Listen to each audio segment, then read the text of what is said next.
All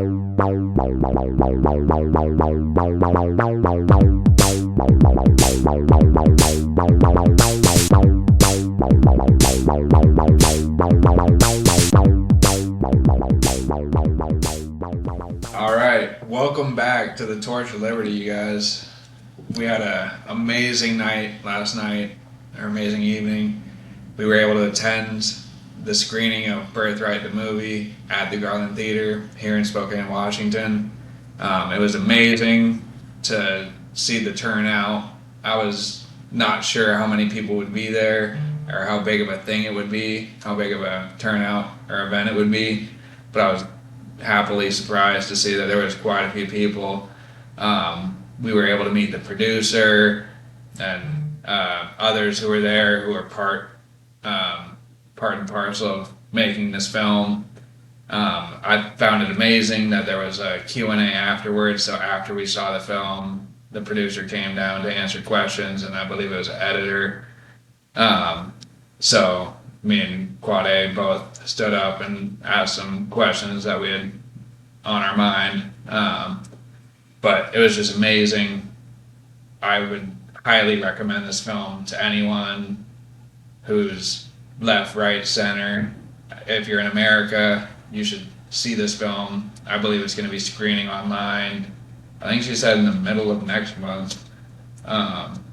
So we had pulled up the website on, I think, last episode we did, or no, 2 episodes with the one with Bryson we played the trailer for it, and pulled up the website so you can go check it out there. Because like I said, if you're finding out about our channel here where we just talk about law and how it applies to us in our daily lives, many months from now, if that's when you're finding out about it, this movie still highly applies no matter how many years it is from now. So I'd highly suggest find a way to go view it no matter what time it is that you're watching this now, because it's highly important. And yeah, I don't know if you got any initial thoughts on it. I want to say, yeah, shout out to Lisa, Sarah, and Taylor. Awesome individuals. We got to meet all of them yesterday and also today. Amazing people. And this movie is just scratching the surface. It talks about a lot of the things that are going on within our government and how we're able to dodge the bullet, per se, and actually stand in our human being, our soul self, and not be a slave or a citizen in that manner. But yeah, this movie will open the eyes of the people who are not really seeing what's going on the surface level, but it gets so much deeper, and it's an amazing viewing for the regular people out here in America that are, maybe questioning what's going on in our government today. And this documentary shows a lot of that, of what's going on and how we're able to overcome that. So that's really, really awesome. And yeah, I believe it was Lisa who had said that if you can't pinpoint anything about the politics, there is something that the low voice in your head can tell you that something is wrong, that there's something not right about the way things are going.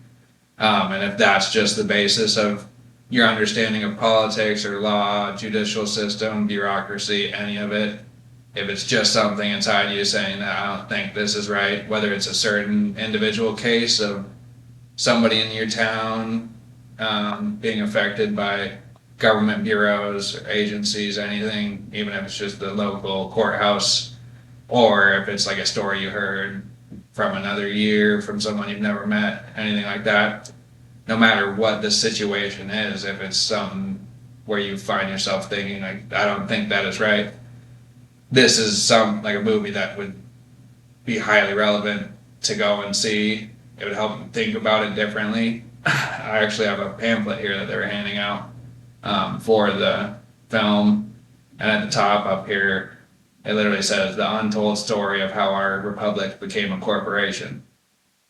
Those 2 words, republic and corporation, to the layman, like someone who doesn't know anything about it, maybe someone young, maybe you're going through high school, whatever, or just someone our age, 26, 27, someone older who hasn't looked into it and doesn't know much about it, like the term republic and corporation, I'm sure a lot more people know what a republic is versus a corporation and how it's treated in the eyes of the law. Those are both important things that you have to understand. And just that sentence alone, like I'll hold it up to the screen here for you real quick, but those are two important things. Like just that sentence alone is like something that you could say to someone and they would not really understand what you're talking about. This film goes through beautifully, elegantly describing exactly what that sentence means and why it's so important, why it's right up here at the top. And I'm not sure, we could take pictures and put it on another episode to like show the whole pamphlet because it's not going to do it justice just to hold it up to the screen. But I'll make sure you guys see this and I'll at least hold up the front cover of it. And then also there was some photos on a Telegram chat that I had saved, so I'm going to pull those up too so you guys can see that we had shown up, what was it, like an hour and a half early? About that. And we were flying the peace flag, and then when everyone was showing up for the film, the actual producer came around and was taking a photo of us. So we have one photo of us out on the street corner where we were flying the flag and standing there for about an hour and a half. And then also one where we walked back up to the theater because the sun was right behind us. And then, yeah, so I'll pull those up too and I'll let Quade speak a little more. Yeah, man. There's going to be episodes coming up, and we're going to be diving deep into these things as well. In the BirthRight film, there's a lot of good points in this film that needs to be readdressed over and over again because the regular American might not know the good information that we need to know as Americans, as free-minded individuals. So a lot of things that were in that film, we're going to bring to you in other episodes and go into depth and to talk about certain things when it comes to our own government, how they were able to gain control over us through currency and get rid of the gold standard, and just a step by step of how we got to where we're at today. So yeah, there's a whole lot of information we got to go through, and we'll bring it to you raw and uncut. Heck yeah.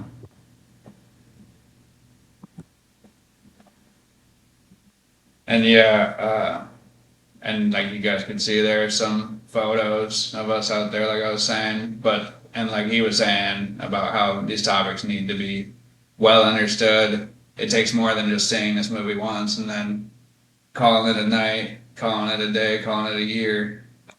Like these are things that individuals have to be knowledgeable on. Not every single detail and every case that's brought up or code in the United States Code, but with a comprehensive understanding for those who really know it very well, it is important to know a lot about all of that, especially when you enter into the judicial system and face judges and face accusations and lawsuits, whatever it is. Whatever the case may be. Yeah. Tickets, whatever. Yeah, like you said, whatever the case may be, literally.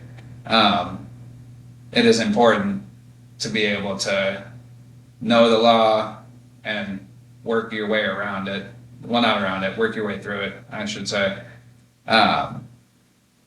Because that's what I was going to say too, that there's a part 2. I think it was Sarah Conifani. I hope I'm not butchering that name. But she came down before the movie started and gave like a little introduction and had said that they were trying to just make one movie, like an hour and a half movie, but through the recording and turned it like 4 hours. So now that there's going to be 2 parts, and she was wanting to release this first episode before releasing the second, because if you happen to see the second before the first, things will fly over your head and you'll be lost and potentially not even believe it because it's past. You have to understand the first part to get a grip on what the second part is to mean. And I believe I read it somewhere that the second part's going to get into more of the financial aspects. So it's not like just this film's just about purely American law. It gets into, excuse me, it gets into the finance part of it. I'm not sure exactly what's all in it because I wasn't on the production team, but I know it's going to get much deeper than just American law. But these are two things that are tied together quite tightly. Because a lot of people talk about we need to get money out of politics, politicians just do stuff for money, and that is very true because they're tied together, like white on rice. And in order to make a change in one, you kind of got to at least face the fact that it would affect the other. You can't have a big change in your monetary system and not have a big change in politics, and you can't have it the other way around, have a big change in politics without having a big change happen to the financial system. And again, I'll repeat that we started the show before we even knew this screening was coming here. We just felt that at this time in America, whenever we posted our first episode, even before then, because it took a little bit of planning, like not too much because it's a rather low budget production you got here, but we just felt the need to get our voices heard instead of just talking to each other endlessly about it.